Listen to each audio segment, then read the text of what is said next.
نہ کوئی غم کرو نہ خوف، خوشیاں مناؤ جنت کی جس کا تم سے وعدہ کیا گیا تھا۔ اللہ کی ربوبیت پر اطمینان جب انسان کو ہو جاتا، میرا رب اللہ ہے، ربی اللہ، انسان کے لیے نہ کوئی کھٹکا، نہ کوئی خطرہ، نہ کوئی خوف، نہ کوئی حزن۔ جو کچھ ہو رہا ہے کس کے اذن سے ہو رہا ہے؟ اللہ کے اذن سے۔ اللہ کے اذن کے بغیر پتا تک نہیں ہلتا۔ یہ کوئی اندھا بہرا مادہ نہیں ہے جس سے مجھے کوئی خوف ہو۔ اندھا بھینسا چلا رہا ہو اس سے تو ڈرنے کا ہر انسان کو ڈرنا چاہیے، نہ معلوم کس کو ٹکر مار دے۔ لیکن نہیں، اس کائنات کو چلانے والا ایک سمیع و بصیر خدا ہے۔ وہ جو میرا دوست ہے، میرا ولی ہے، اللہ ولی الذین آمنوا یخرجہم من الظلمات الی النور۔ اللہ اہل ایمان کا ولی ہے، ساتھی ہے، پشت پناہ ہے، مددگار ہے، حمایتی ہے۔ بتائیے جسے یقین ہو جائے کہ اللہ میرا مددگار، اللہ میرا محافظ، اللہ میرا پشت پناہ، اللہ میرا حمایتی، اس کے لیے کوئی خوف ہوگا؟ اسے کوئی ڈر ہوگا؟ میں مثال دیا کرتا ہوں ایک بہت سادہ، پنجاب کے دیہات کی۔ تو بڑا چودھری ہے اور کوئی غریب کسان ہے۔ اس غریب کسان کے جانوروں کو ہر وقت اندیشہ ہوگا چوری کا، کوئی میری بھینس کھول کر نہ لے جائے، کوئی میرا بیل کھول کر نہ لے جائے۔ لیکن جس کے بارے میں یہ سب کو معلوم ہو کہ وہ جو بڑا چودھری ہے وہ اس کا دوست ہے، اس کی بچیا کو کوئی خوف ہوگا؟ اس کی بھینس پر کوئی ہاتھ ڈالے گا؟ اسے کوئی اندیشہ ہوگا؟ نہیں۔ کیوں؟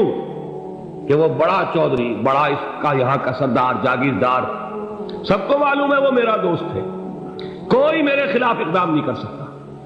اس دنیا میں یہ چھوٹی سی بات اگر آپ کے دلی اطمینان اور سکون کا باعث بن سکتی ہے تو ذرا تصور کیجئے۔ میں لفظ تصور استعمال کروں گا صرف اس لیے کہ اس کا ہم جس کو کہتے ہیں ادراک اور شعور کر نہیں سکتے، اگر کے ساتھ کر سکتے۔ اگر یقین ہو کہ اللہ میرا مددگار اور یقین ہو کہ اللہ ہر آن میرے ساتھ ہے، پھر کوئی خوف؟ کس کا خوف؟ کوئی شے اللہ سے بالا تر ہے؟ کوئی قوت اس سے زیادہ طاقتور ہے؟ کوئی اس کے ارادے کو بدلنے والا ہے؟ کوئی اس کی مشیت کے آڑے آنے والا ہے؟ یہی بات ہے جو حضور نے فرمائی۔ یہ ایمان کا حاصل ہے لب لباب، کہ دیکھو اچھی طرح اس بات کو ذہن نشین کر لو، اگر تمام انسان مل کر تمہیں کوئی نقصان پہنچانا چاہے نہیں پہنچا سکتے، مگر جو کچھ اللہ نے لکھ دیا ہو، اور تمام انسان مل کر تمہیں کوئی نفع پہنچانا چاہے نہیں پہنچا سکتے، مگر وہ شے جو اللہ نے طے کر دی۔ آپ پھر میں کہوں گا ذرا تاریخ کیجئے، اسے فرض کیجئے، اسے سوچئے۔ اگر اس حدیث پر ہمارا دل ٹھکا ہوا ہو تو کسی سے ڈر ہوگا؟ یہ مجھے نقصان نہ پہنچا دے، یہ میری رپورٹ خراب نہ کر دے، یہ میری انکریمنٹ نہ رکوا دے، یہ میرا یہ نہ بگاڑ دے، یہ میرا یہ نقصان نہ پہنچا دے۔ اس کا ڈر، اس کا ڈر، اس کا خوف، اس کی خوشامد، اس کے لیے جا کر طرح طرح سے اپنی عزت نفس کو ذلیل کروانا اس کے سامنے، یہ سب کچھ کیوں کرتا ہے انسان؟ جب سمجھتا ہے کہ اس کے ہاتھ میں میرا کوئی نفع ہے، اس کے ہاتھ میں میرے لیے کوئی ضرر ہے، یہ مجھے کوئی غضب پہنچا سکتا ہے، یہ مجھے کوئی نقصان پہنچا سکتا ہے، یہ میرا کوئی کام بنا سکتا ہے، یہ میری کوئی ضرورت پوری کر سکتا ہے، اسی کا نام شرک ہے۔ جہاں آپ نے یہ سمجھا کہ غیر اللہ کے اندر کوئی طاقت موجود ہے، وہی شرک ہے۔ بتوں سے تجھ کو امیدیں، خدا سے نو امیدی، مجھے بتا تو صحیح اور کافری کیا ہے؟ شرک تو یہ ہے۔ جس پر بھی تمہیں یہ خیال ہے، کلمہ ہے یہ کلمہ سوم، لا حول ولا قوت الا باللہ، ذرا اس پر دل کو کبھی اگر آپ تصور کریں، پھر فرض کریں، دل ٹھک جائے اس پر، کوئی طاقت نہیں۔ یہی بات تھی جو شیخ عبد القادر جیلانی رحمۃ اللہ علیہ نے اپنی وصیت میں اپنے بچے سے کہی۔ 11ویں دینے والے ہیں، لیکن حضرت شیخ عبد القادر جیلانی کی وصیت اور تعلیمات کو کتنے لوگ نہیں جانتے ہو؟ یہ جن مقامات تک پہنچے ہیں وہ کس چیز کی بدولت پہنچے؟ انہوں نے جو پیغام دیا وہ کیا تھا؟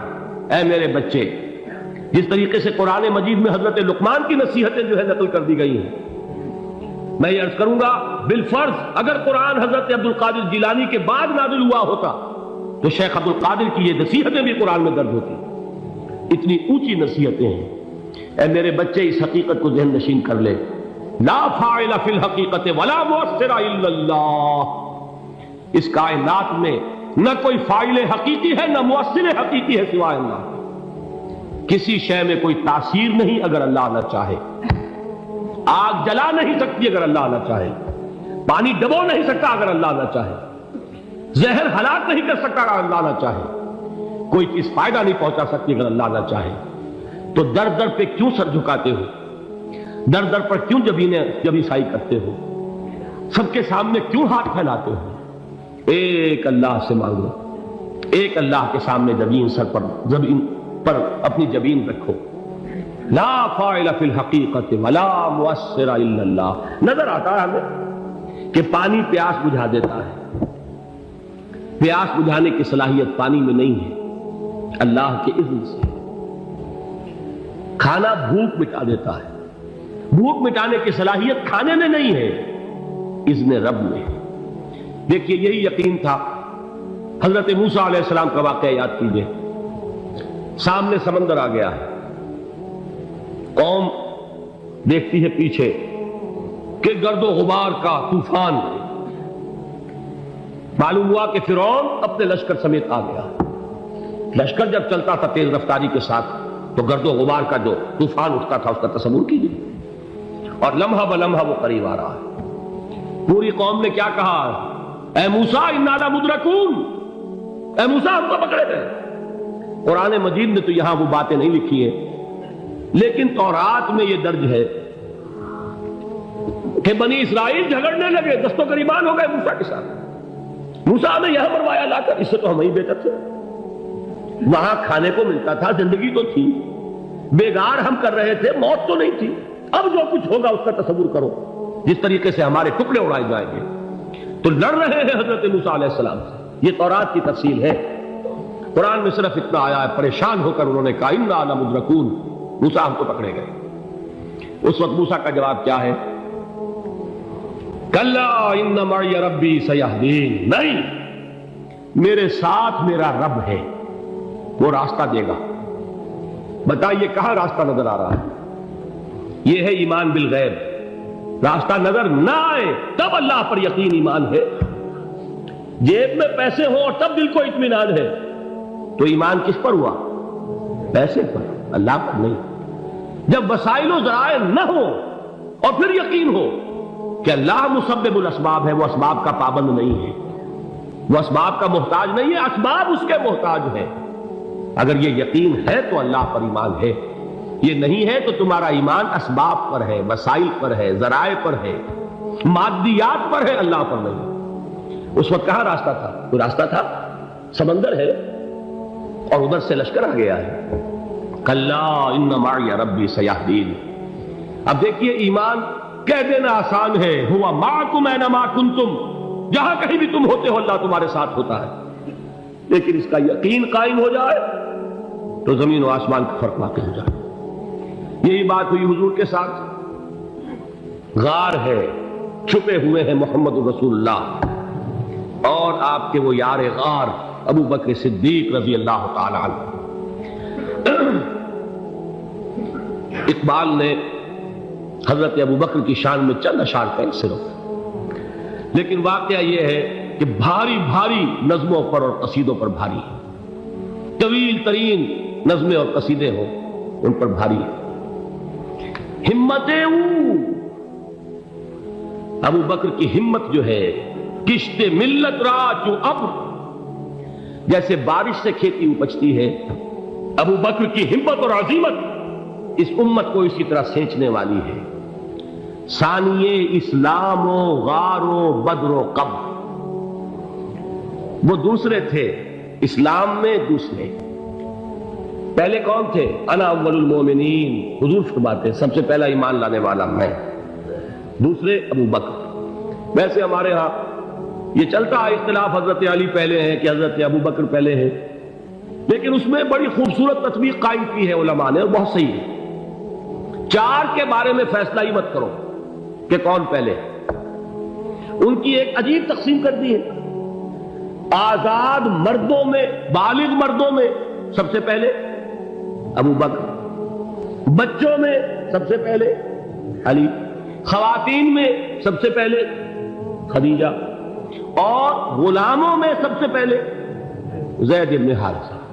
بڑی پیاری تقسیم ہے، یہ چاروں ہی پہلے ہیں، ہر ایک کے لیے اولیت ہے۔